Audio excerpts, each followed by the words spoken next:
প্রস্তাবিত ত্রিপুরা শান্তি নিকেতন medical college এবং হসপিটালের ভিত্তিপ্রস্তর স্থাপন করা হয় শনিবার।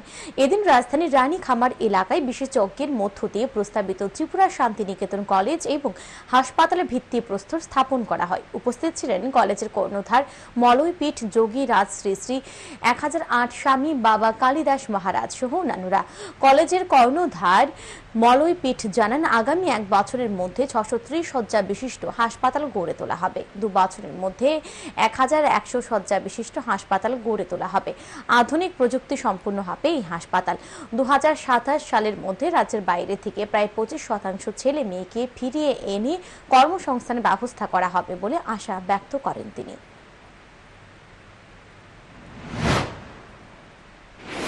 আমরা 1 বছরের মধ্যে 650 বেডের হসপিটাল সম্পূর্ণ করে নিয়ে সমস্ত ধরনের পরিষেবা শুরু করে দিতে পারবো। এই ব্যাপারে আমরা অঙ্গীকারবদ্ধ এবং 2 বছরের মধ্যে 1100 বেডের হসপিটাল আমরা কমপ্লিট করব।